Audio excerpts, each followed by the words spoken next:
Welcome to the SEC Unfiltered channel. I'm here reacting to all of January 15th, 2025 action from Wednesday night. Again, I mean, if you watched that Oklahoma-Texas game, Red River on the hardwood, you weren't done to around 12:30. I mean, that was a foul fest. It was a 2.5-hour game, kind of rivaled the A&M Alabama game from a week ago we talked about. We have three matchups to break down across the league, though, guys. Tennessee getting the 74-56 win at home against Georgia.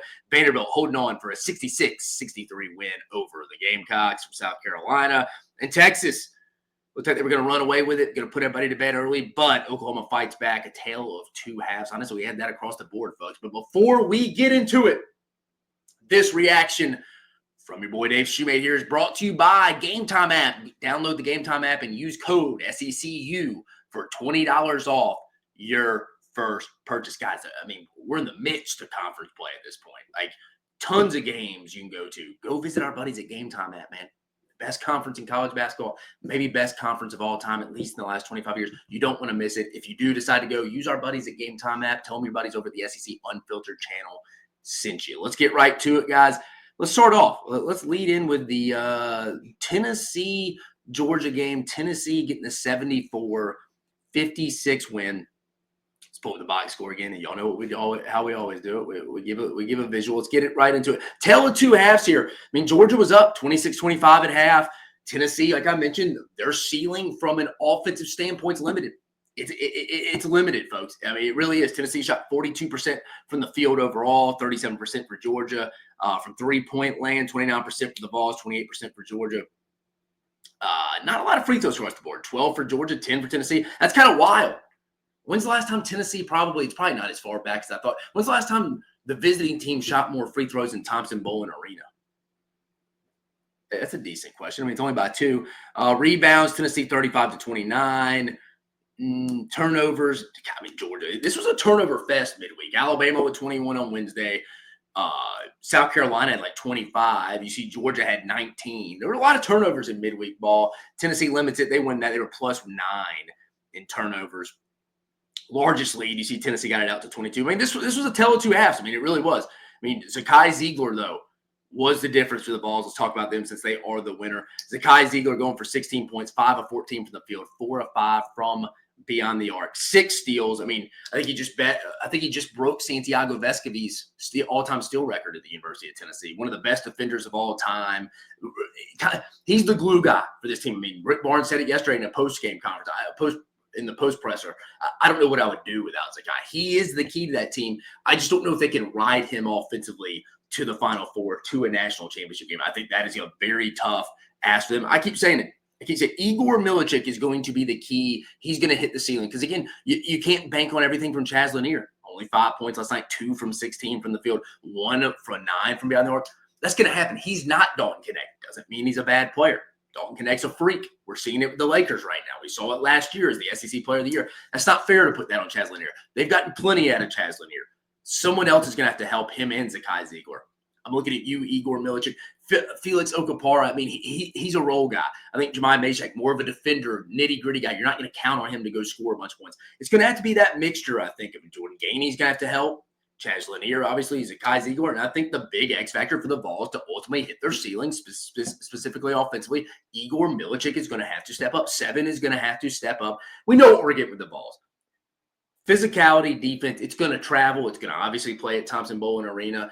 That is going to be their night in, night out. That is a part of the DNA of a Rick Barnes basketball team. The ceiling for this team offensively, though, it's not as high as it was last year because they didn't have a bucket in Dalton Connect to go get them one when they needed one. Do they have that this year? At times. I don't know if they have that consistent guy who can go beat people off the dribble and go get that and pull up when he has to as well. That's what is concerning to me about Tennessee. Long haul. First world problems, folks. They're 16-1, 3-1 competing for the SEC regular season again after winning it last year. Death taxes, Rick Barnes finishing in the top 4 of the SEC, folks. Write it down. But no, I mean, good win for Tennessee. For Georgia, I mean, turnovers, man. Turnovers will kill you. Zakai Ziegler was really the difference. You just melted down in the second half, and you can't do stuff like that if you want to go beat Tennessee on the road. It's already going to be hard enough to beat Tennessee and teams like Auburn on the road night in, night out. You can't help them out with 19 turnovers. That's just not going to get the job done. You're going to have to be in single-digit turnovers, I think, to win in Thompson-Boling Arena or at Neville Arena as well. I mean, Georgia has nothing to hold their hat on. 13 for Ace and Newell. He's getting more comfortable. Silas Demery with 12 as well. Not a lot of production off the bench, but the key to that was the turnovers. Those just key 5-second calls, steals from Zakai Ziegler. It really was a tale of two halves, as our buddy Avery Johnson used to say. I mean, it was. I mean, Georgia was up at half by 1 point. Tennessee, big second half surge, outscores Georgia by 19 points in the second half, 49-30. But the Vols get a big one. What is next for the Tennessee Volunteers? The Vols next 3 at Vanderbilt on Saturday, Mississippi State at home, and at Auburn. Again, they love to go 2-1 in that stretch. I think you'd be fired up. Need to get one at Mississippi State at Auburn. At Auburn next Saturday. That will be a potential overall showdown from that perspective. For the Georgia Bulldogs, what is next for the Dogs? They do host Auburn this week. First road game without Janai Broome from start to finish for Auburn. We'll see how that goes. They answered the bell for their first game without him against Mississippi State and a beat down at home, but that's in the friendly confines of Neville Arena. So we'll see how Auburn takes the show on the road, but Georgia gets Auburn at home, at Arkansas, at Florida. That's a tough 3-game stretch there. Even with Arkansas being 0-4, anytime you got to go to Fayetteville to Bud Walton, come on, guys. It's not a 2 + 2 = 4 win. It's not a roll the ball. We know that. I mean, you're a smart fan base. Or if you're listening to this, you're already smart. So 1 and 2 would be realistic in that. I mean, if you could beat Auburn, which, I mean, it's a big ask if you could. I mean, get them at home. It's really the only benefit you had right there. I don't know. At Arkansas, you got to win that. At worst case, 1 and 2, maybe you're 2 and 1. But Tennessee gets the win over Georgia. Next, let's go to Norman. Let's go to Norman. Pull up the box score for you. Texas gets the 77-73 win over the Texas line. I mean, this was a late one, folks. Keeping my eyes open late on this one. Texas, again, gets the 77-73 win over Oklahoma. This was a tale of two halves a little bit, too. I mean, Texas was up. I mean, they were up 22 at one point in the first half. Like they were going to roll away with this one. They shoot 48% from the field, 31% from beyond the arc, 51% for Oklahoma, 31% from beyond the arc. I mean, really not much difference here outside of for Texas. I mean, Jordan Pope, you had someone else outside of Trey Johnson who I think scored 7 out of their first 9, if I remember off the top of my head. Like it looked like he was going to be a Trey Johnson takeover, but Jordan Pope helped him out. That's what they've been needing. Again, this was a tale of two halves. Texas got out big. They were up, 16 at half. Oklahoma outscores them by 12 in the second half to get close in this game. Again, I just thought Texas got out to too big of a lead, and it was too much for Oklahoma to overcome. I mean, Oklahoma barely led in this game. And turnovers weren't good for either team. 18 for Oklahoma, 15 for Texas. I mean, there really wasn't a numbers discrepancy. Look, 30-29 rebounding percentage. I mean, Oklahoma got 8. So Oklahoma got 8 more free throw attempts. I mean, that's not shocking. 3-point percentage was about the same.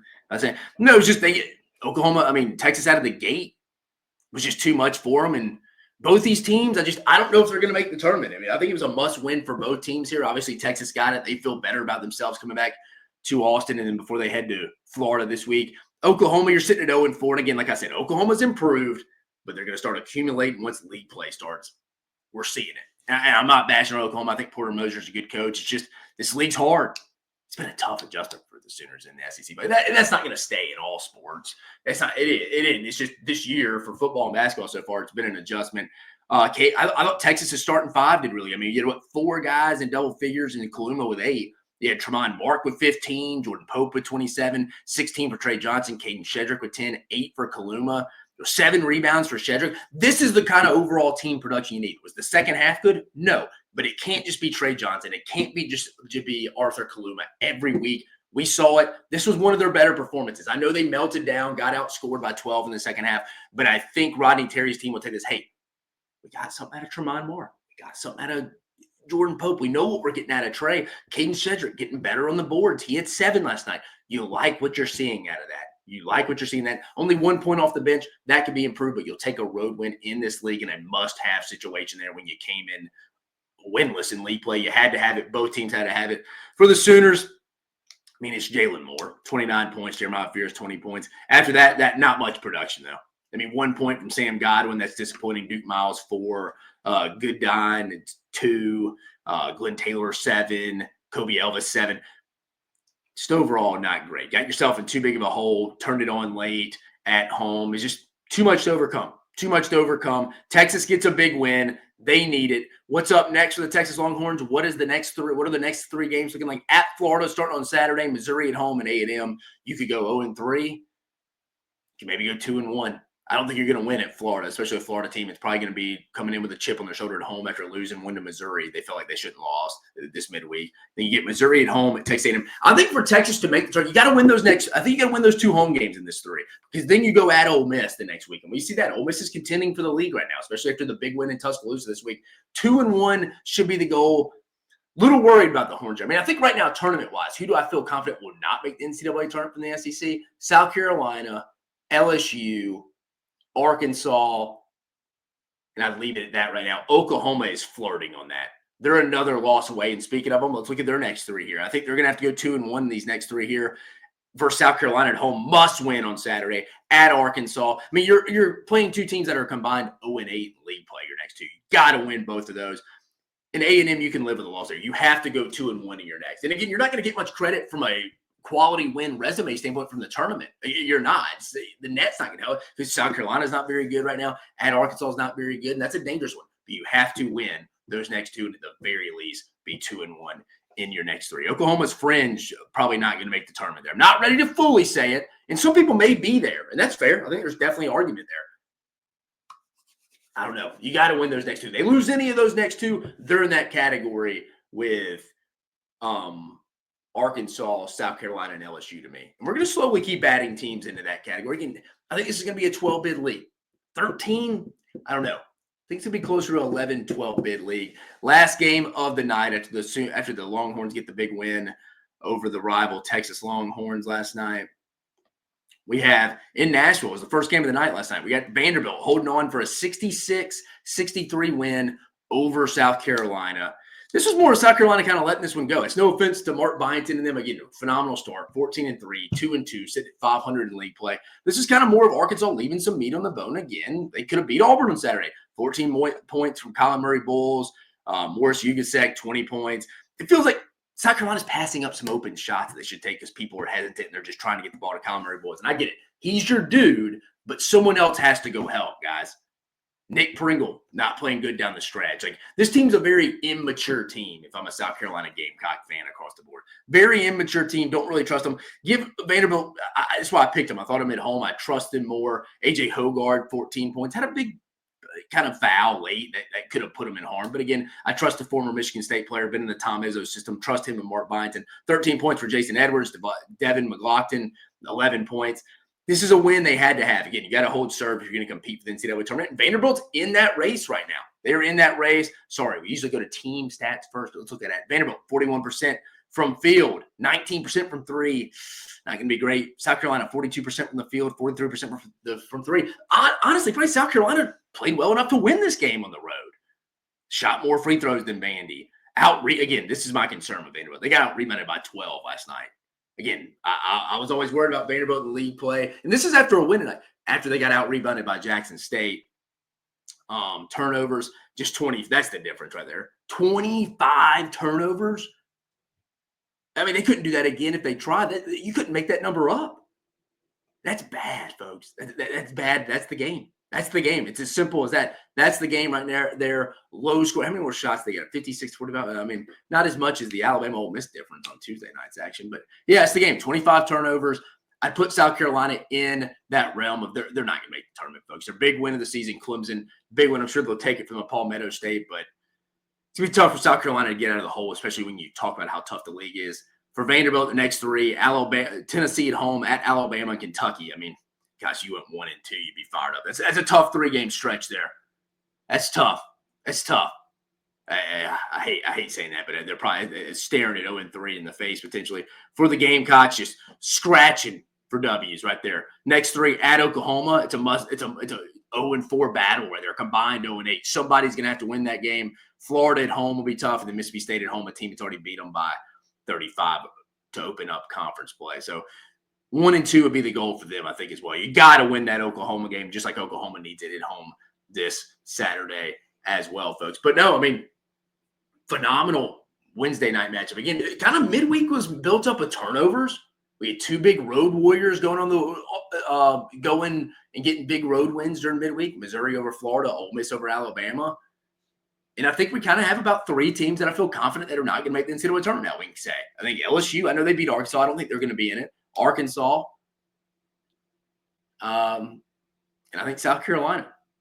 And I think we're really, really, really close to putting Oklahoma and potentially Texas in that as well. And I think if you wanted to put Oklahoma in it already, I'm with you. I'm gonna see what they do against South Carolina on Saturday to maybe they keep giving me those breadcrumbs to keep me coming. But I think they're very fringe of coming. They're very close to getting on that as well, folks. But guys, Wednesday night, as fun as it gets, SEC basketball, man, it's cinema. I mean, it's a phenomenal product this year, guys. Again, I'll be reacting every night. Depending this morning, I had to do it a little later last night because the game's ended. But again, guys, I appreciate you joining us. Your host, Dave Shumate here. Remember, this reaction was brought to you by our buddies over at GameTime app. Download the GameTime app and use code SECU for $20 off your first purchase. For Dave Shumate, you have a great rest of your week.